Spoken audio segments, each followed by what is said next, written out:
Okay, good morning all. Uh, can you hear my voice? Yes, Good sir. morning, sir. Okay. So I've seen the assignment submission and thank you for submitting your assignment on time. I haven't had time to take a look at it. Okay, so I'll do it in the next few weeks. Uh, okay, so next week we will start the midterm exam time, and I already set up a place for your midterm exam assignment submission. So if you look at, can you see the screen that I shared?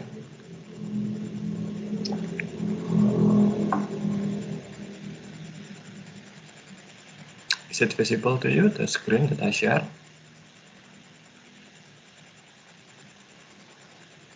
Yes, sir. Okay, good. So it's in Kuliah site.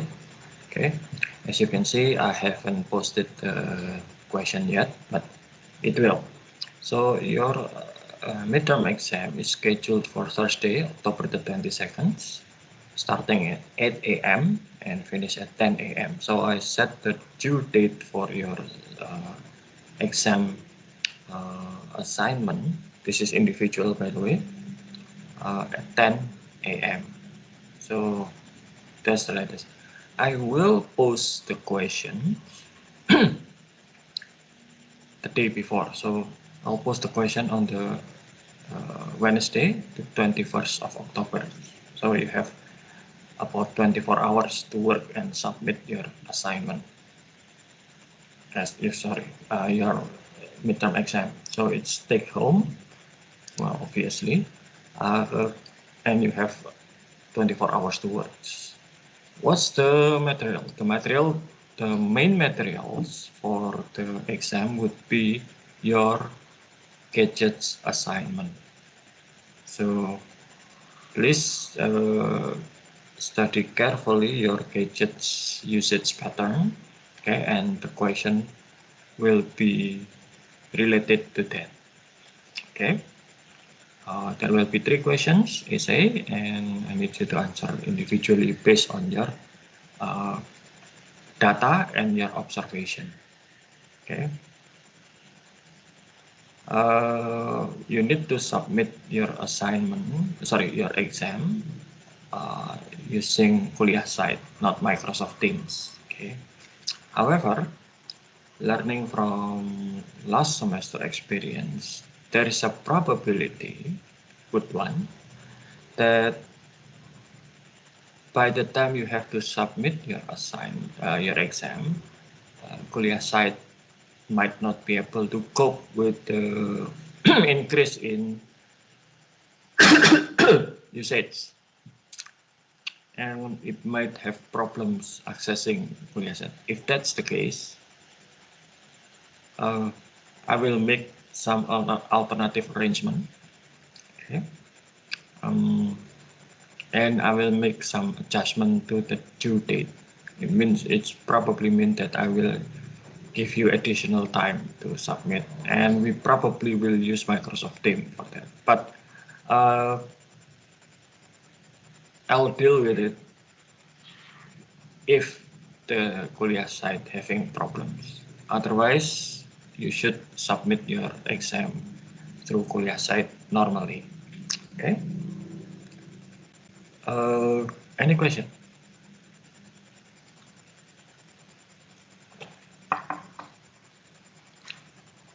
Anything to clarify? Anything to ask about the midterm exam?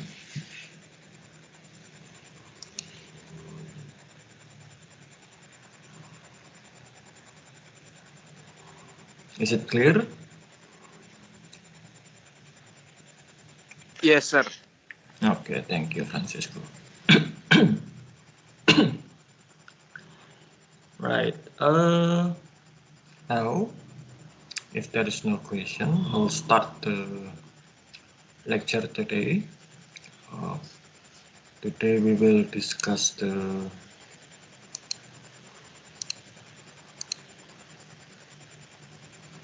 security, okay, securing information system. Okay, can you see the PowerPoint screen that I shared?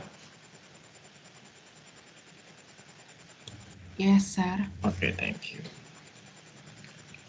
Now, security become more important in the recent years, and since we were forced about 7 months ago to mostly study or work from home, the use of uh, internet and computers, digital gadgets has been increased quite significantly. Many tools have been used to have online meetings like Zoom, probably Skype, Microsoft Teams, and we already use plenty of those tools in the last 7 months or so. Now, if you remember, in the early days of we were forced to work from home or study from home, one of the most popular tools for online meeting was Zoom. However, there were some problems with Zoom security. Suddenly, there were few uninvited users entering private meetings and create disturbance.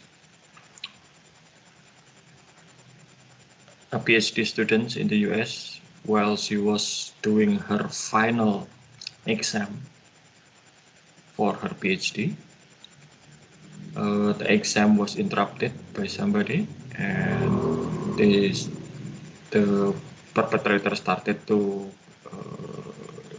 do what it calls Zoom bombing by sending unwanted materials to disturb the PhD exam. In Singapore, some schools with underage or minor students having their Zoom classroom being bombarded with pornographic materials, which is in Singapore is quite serious offenses if you involve or distributing pornographic materials to minor or underage students. So information system security nowadays become more important than ever. You probably also remember a few months ago that somebody said that they have Tokopedia's data, and then Tokopedia makes some clarification over that. From what I've seen, the hackers or the people that claim stealing Tokopedia's user data could not open it because the user data was in form that being encrypted, secured, and the perpetrator could not open it. The perpetrator actually asked somebody to help to open Tokopedia data. So it's not that bad, although Tokopedia doesn't really admitted that that their user data being stolen, and by unable to open the data, we could not verify the validity of the data. But the point is, security is much more important now. Okay. Before we delve into many example and cases of security problems, there are two definitions that I would like to share. First, what is security? Security is all policies, procedures, and technical measures used to prevent unauthorized access. So, for example, I know that if you look at your Microsoft Teams screen now, you probably saw picture of your friends or my pictures, but how to verify that it was really your friend, your classmate, not somebody else using their account. Okay. With Microsoft Teams, it's easy. Open the camera and you can verify your identity on the spot. But what if the same case applied to internet banking? Okay. Thousands of people use internet banking at any given time. How to verify their identification? So that's one of the problem. System alteration. Some people claim they can get into maybe university system and change their grade. It would be nice if somebody else could do it. Theft, stealing data, stealing sensitive materials, or physical damage to information system, which actually destroying the physical or the hardware or the building or the facilities.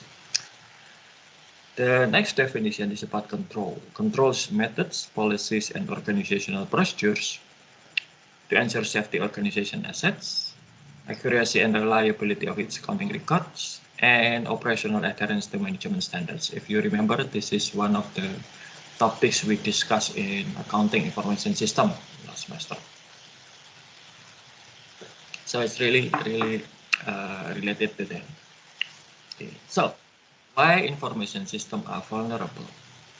First, like our campus, our university network, nowadays it has to be able to be accessed from outside the university.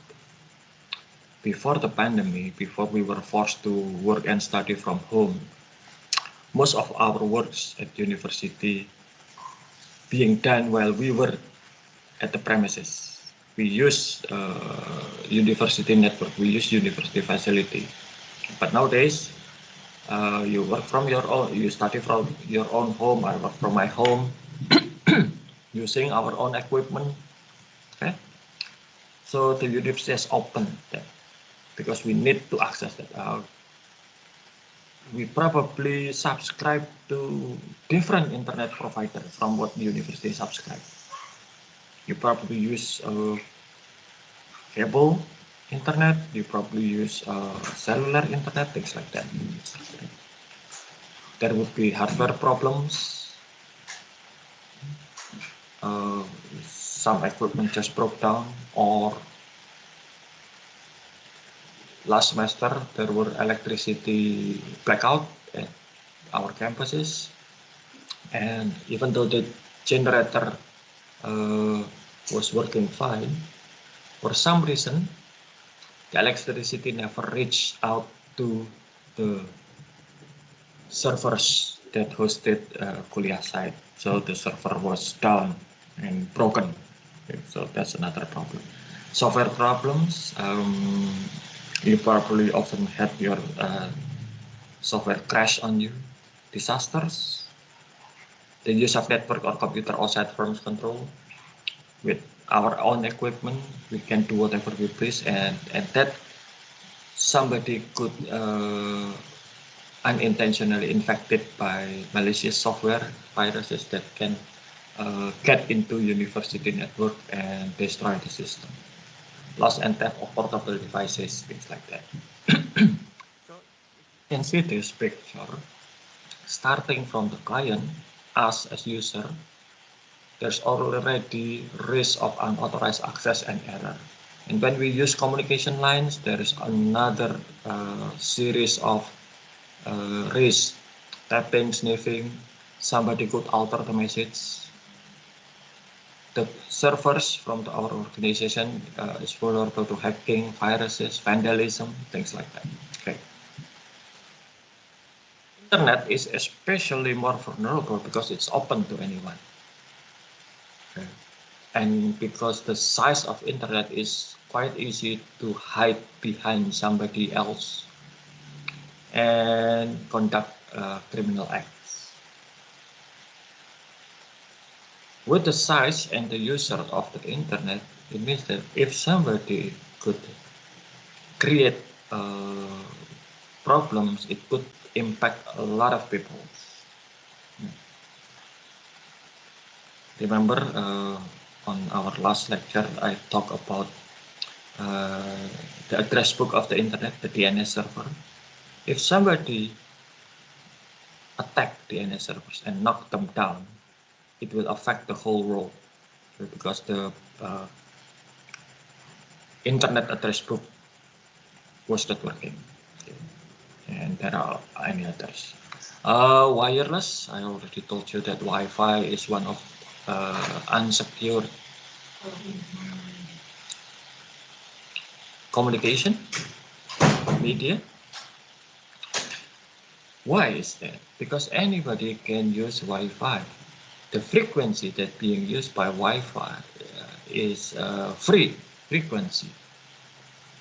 You can use it without any regulation. Well, not so much regulation. The regulation about Wi-Fi is just regulating the frequency and also the power of transmission.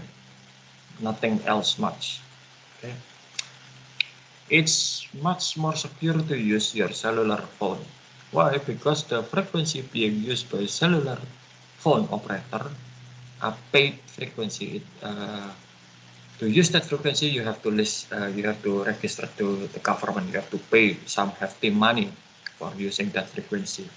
You have to buy specific equipment that not sold to individuals, and the government monitor that frequency on a routine basis. So it's much more secure. Okay.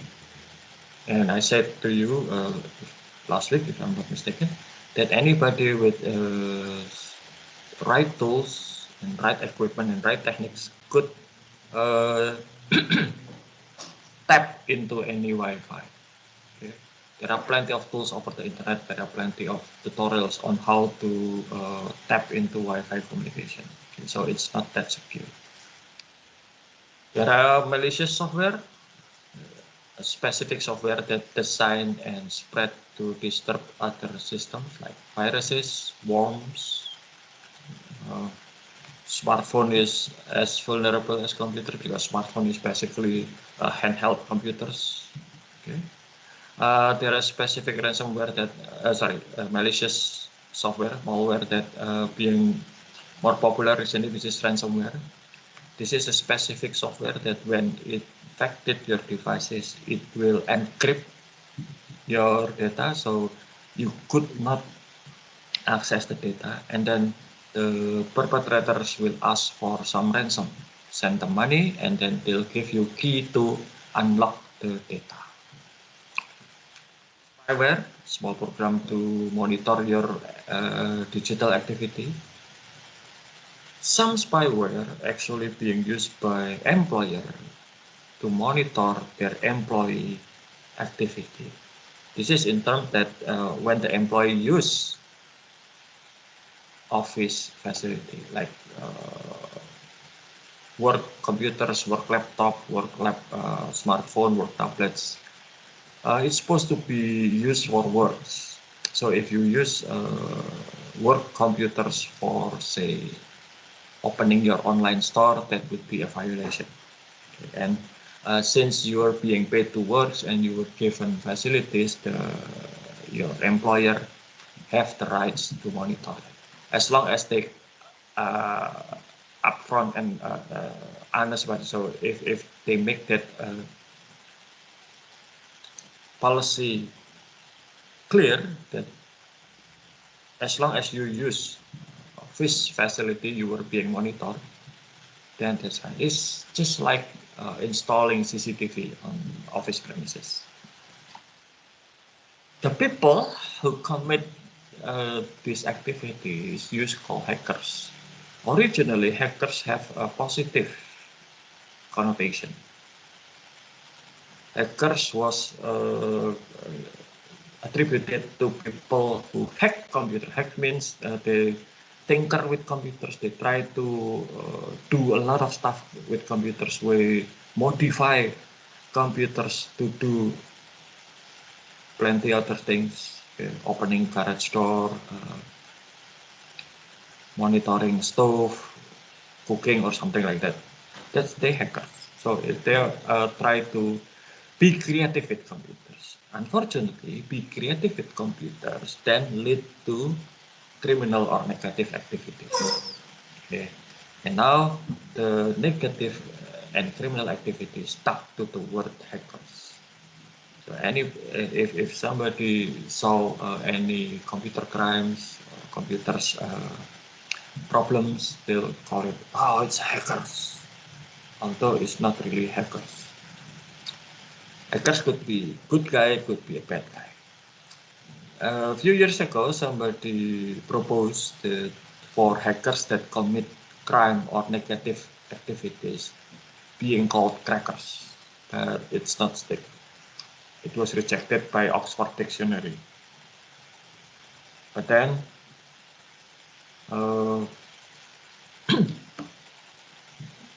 nowadays, good hackers try to differentiate themselves from bad hackers by using the term white hat and black hat. White hat means a good hacker, black hat means bad hackers. So what hackers activities? They try to get into the system. And it's not everybody that try to get into a closed system is a bad guy. There are actually white hat hackers that being paid by companies like Microsoft, Google, even Tokopedia to try testing the security of their system. If the white hat hackers could find any security problem and inform the owner of the system, they will get paid handsomely. Few years ago, Google offered $100,000 for people who could find security problem with their products. Okay. Nowadays, the program is called Bounty Program. Okay. So if you're interested in information security, IT security, you may go through this path of career, and it's paid handsome. Even Google, Google have a team called Google Project Zero. I'll tell you about this later, about Google Project Zero. Okay. Spoofing, sniffing, denial of service attack. This is flooding a system with false request or data. Say, for example, a server could only handle 1,000 users at a time. So the hackers will simulate 2,000 users to attack the system. What happened with a system that could only handle 1,000 users and being flooded by 2,000 users, it will crash, it will stop. Just like Kuliah Site last semester. Okay. Too many users using Kuliah Site, it make the Kuliah Site could not work properly. And how the hackers could simulate those 2,000 users? They hijack another computers. They plan a specific malware, and then on a specific time, in command from the hackers, the infected computers will send data to the target of the attack. And nowadays, it's not only computers like laptop or desktop, but also any other devices that has computer in it. Even CCTV. Some CCTV are known for their vulnerable security, so hacker could get control of that CCTV and use that CCTV to attack some system. Now, computer crime. Computer crime is defined as any violation of criminal law that involve knowledge of computer technology for their perpetration, investigation, and prosecution. So computers could be a target of the crime, or computer could be instrument of crime. That's why if you see any news about the police arrest terrorist suspect, the KPK arrest corruptors, the law that the police or KPK will seize computers, laptop, tablets, or smartphone. Why? Because most of the time the evidence will be in there. Identity theft. This is quite popular nowadays. I didn't, to be honest, I didn't think that identity theft could happen in Indonesia, actually. In the US, identity theft usually very easy because in the US you can apply for credit or credit card easily. Okay, so say I can pretend to be Francisco Spayang and apply for credit card on his behalf. I receive a credit card. I use that credit card for buying, for shopping, buying things that I'd like, and Francisco will be billed by the credit card company. Okay. But nowadays in Indonesia, identity theft is quite common, especially with online lending or loan service. Okay, it's easy to get a loan from online lending service just by using a copy of your ID. That's it. Okay, so I probably can apply for online loan on, pretending to be Tabita, for example. Then I receive the money, I use the money, and the online loan will ask Tabita to repay that loan. Okay. Oh, this other. The last type of cybercrime that really dangerous is cyber terrorism and cyber warfare. It's dangerous. Why? Because the perpetrator is not individual. The perpetrator is state actors, state-sponsored actors, like in Iran or in North Korea or even any government. They have specific force that being tasked to attack or to defend countries digitally. A few years ago, North Korean sponsored hackers attacked Sony Picture System, and they able to stole data from Sony Pictures system, including emails and script for upcoming movies. That's become a problem at that time. Okay. However, the biggest threat of any system is actually coming from inside, from the employees. Why? Because more often than not, employees understand the system. They know the weaknesses of the system and how to exploit it. They know how, they have access into the system. Okay. And a lot of employees did not implement security procedures properly, like sharing their password, for example, using weak password, left their computers unlocked, left a flash disk containing sensitive data laying around on the table. That's why when I was learning about computer in the early 90s, IBM in Indonesia implementing very harsh punishment.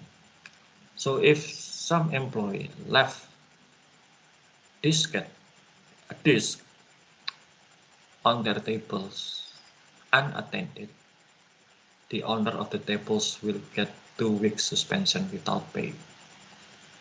Okay, so if you want to leave your desk, lock the computers, put the disk inside a drawer and lock that drawer. Okay. That's the procedures, and violation of that procedures means 2 weeks unpaid suspension. A lot of people understand that many employees are sloppy. Many employees did not follow proper security procedures. So what happened was they used social engineering. Social engineering means tricking employees into revealing their password. Okay, so I could pretend to be IT employee from IT department, and then I called you and say, we will upgrade our system, and probably in the new system your password will not work. So let me test it. What's your password? Something like that. Okay, and the employee believing that they would get call from IT department willingly give the password. Okay. Software vulnerability. Software is a complex piece of engineering. There will be plenty of flaws. However, usually many of those flaws can be founded and fixed before the release of the software. However, there are possibilities that flaws or vulnerability will not be detected by the time the software being released, and it will be revealed after the software being used. That's why when the companies found out about vulnerabilities or flaws in the software, they will release a software patch. This is a small piece of software that will repair the flaw. For example, Microsoft will usually release update or patch to their products every second Wednesday of the month. So this is where many companies pay white hat hackers to test their system. Google Project Zero is a team inside Google that they actively testing other software products or system. And if they find any vulnerabilities, they will notify the owner of the system. The owner then will be given 90 days to fix the problem and release patch or patches if there's many. And after 90 days, Google Project Zero or any other white hat hacker will announce the vulnerability. Hopefully, by 90 days, the vulnerability will be fixed. Okay, so the company that owns the software will release the patch. Okay. However, there are many cases where the owner of the system or the producer of the software did not release any patch after 90 days, but Google Project Zero and any other white hackers will announce that weaknesses anyway. Why? So the user will be aware and they can arrange something to overcome the vulnerability. Okay. A failed computer system can lead to significant or total loss of business function. Okay. If you knew that somebody could easily steal money from your bank, then you probably will change to another bank. Okay. Your current bank is insecure. Okay. And it could create problems. For example, if somebody stole user data from eBay, for example, or from PayPal, or from Netflix, that person that stole Netflix data, user data, they could exploit that. They could create identity theft crime. They could sell the data to somebody through black markets. Okay. And few data are actually quite protected by the law. Like for example, if you go to the doctors, your medical record is protected by the law. Okay. Your doctor could not tell anybody else about your illness or your health condition. If they want to tell somebody else about your illness, you need to give written permission, things like that. Okay. So there are sensitive data, there are data that has to be kept secret or private by the law. So that's the challenge of information system nowadays. With computer crimes, obviously, most of the evidence would be in electronic form. However, as you may be aware, electronic or digital data could be easily duplicated, could be easily modified. Okay? Say, if I copy your assignment and I change one paragraph, it would be difficult for you to immediately find the differences unless you read one by one, and that's very hard work. However, there are some tools and also techniques or science, if you like, called computer forensics, that they can find those.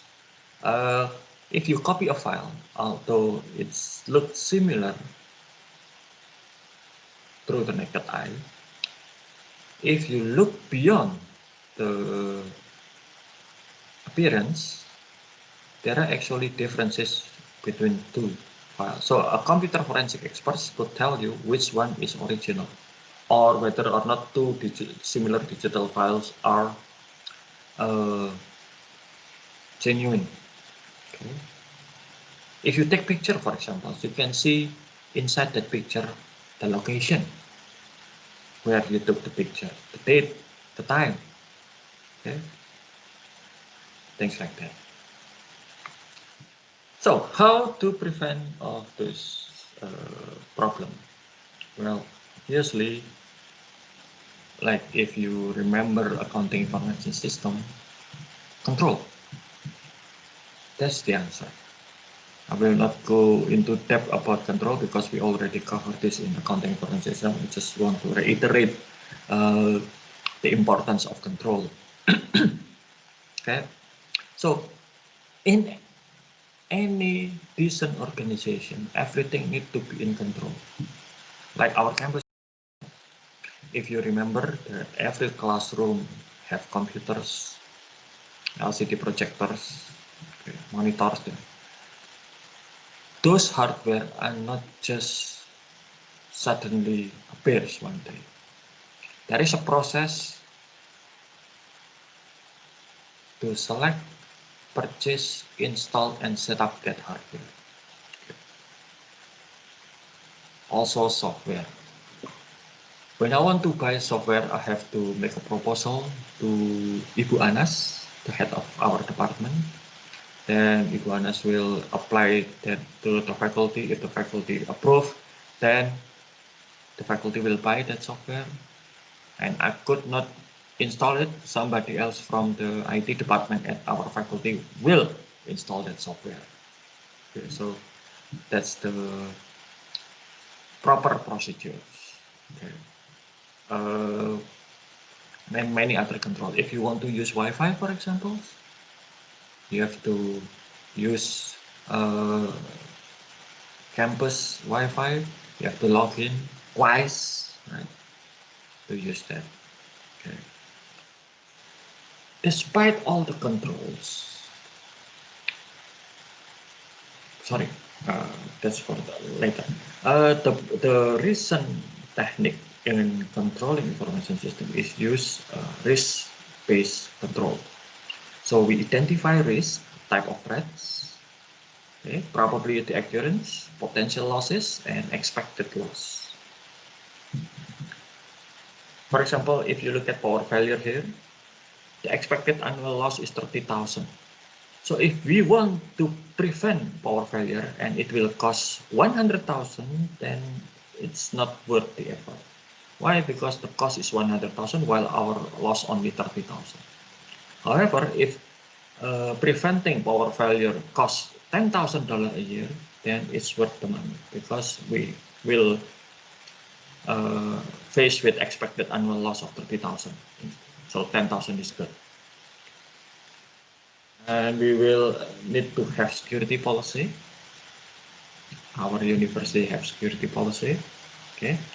Their acceptable use policy. So the university or the government could not regulate every activities. However, we could provide guidance. For example, the IT facilities in our campus is used to support academic activities. So for example, playing online game using campus network. Is that for recreational? Then no, it's not allowed. How about if the informatics department have online games course? So the student have to learn about online games, the student will make online games, then yes, playing online games would be permissible under that. Or I saw the other day that I think the industrial engineering faculty, they have e-sport team. So if this e-sport team practice online game using campus facility to prepare for a tournament, that's okay. That's permissible. Okay. Identity management. Identity management is tools to verify your identity. Like if you want to use campus facility, you have to log in using your student ID and your password. And then your student ID and password will determine which access you have. For example, my email, the official email, I could access email with it. I could access kuliah site. However, I don't have access to Siatma, for example. You don't have access. You do have access to Siatma, but you don't have access to employee systems, things like that. So by logging in, the system could identify us, and then they can assign access right. Okay. So if I log into Atmajaya system, I could access library, I could access kuliah site, but I could not access Siatma. That's the same applies to you. However, regardless of our effort, our best effort, something could not be prevented. If you remember World Trade Centers being hit by airplane by terrorists in 9/11, long before that, World Trade Center actually has been victim of bombing. Some terrorists actually smuggled truck full of explosive and detonate that explosive in the basement of one of the tower in World Trade Center in New York. Fortunately, at that time, it doesn't really make many damage. Okay, so they can fix that. And after that, the management, the owner and the management of World Trade Center beef up the security. So at that time in 2001, security of people and vehicle going into or coming out of World Trade Center were quite tough, were quite strict. Okay. So it's almost impossible to smuggle weapons or bomb inside that building. So it's quite secure. However, nobody really think the possibility of they will be attacked by using airplane. If that's the possibility, then probably the management will install anti-aircraft gun or something like that. But no, nobody ever think. Before 9/11, nobody really believed that somebody could use airplane to attack building. Right. Anyway, that disaster happened. Then a company need to have a specific plan in place to make sure that the business will continue running. Okay, they probably have second office ready. So if the main office could not function properly, the second office will take over. Okay. And from time to time, they need to have audit over their information system, okay, review technology and checking the preparedness, things like that. And if you remember, authentication password is the worst. It's easy to remember. If password is easy to remember, somebody else could guess that easily. If somebody else could not guess that easily, then the owner of the password probably have difficulties to remember that. Okay. Well, we already covered this in last week. Lectures, encryption. This is how to encrypt. So your message be encrypted, is scrambled, and then it won't only be opened by the recipient with the proper key. So the encryption usually will try to find the key to open the message. The message itself is pretty useless. Okay. Digital certificate. Okay, let me share. Let me show you this.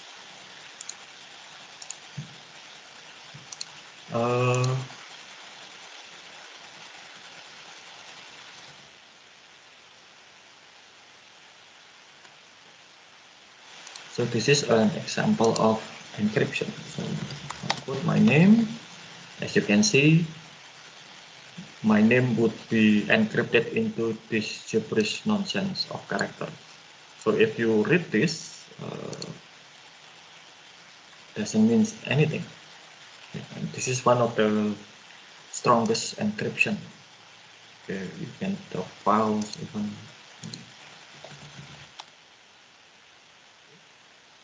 Okay. Digital certificate. Okay. If you visit one internet banking, via internet banking, how to ensure that that's proper internet banking website? Is it for these examples? I use BCA. Okay. Let me share. Sorry. Okay. How to know that this is real BCA? Usually, proper internet banking site or any e-commerce site will have this digital certificate. Digital certificate is a certificate to validate e-commerce website, either it's e-banking or online store, by third party. In this type, the certificate provider is DigiCert. So they will confirm the registration, they will confirm the address, they will confirm the phone number, email address, and domain ownership. Okay, so they will provide certificate that this website is belong to BCA. So if you want to conduct your internet banking here, that's fine, okay, because it's genuinely belong to BCA. Okay. So that's digital certificate. Okay, so if you want to conduct transaction, look for the digital certificate. Okay. And to ensure system availability, we need to have what's called fault tolerant system. We need to have more than one source of electricity. So if you look at our campus, you will not see that we have few generators. That's for electricity. We have more than one internet service provider. We have more than one computers, things like that. Okay, so that's all. Okay, that's it for our lecture today. Any question? I'll give you 5-minute breaks and I'll be back for a bit, okay?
Okay, I'm back.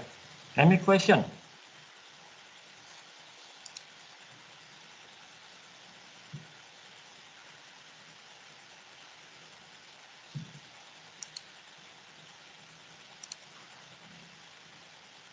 Are you still there? All of you?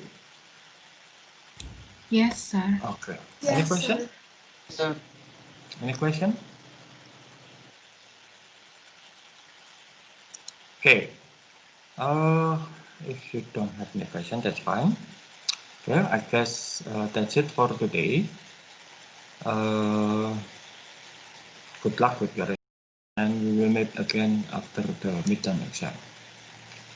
Okay, so good morning and see you after the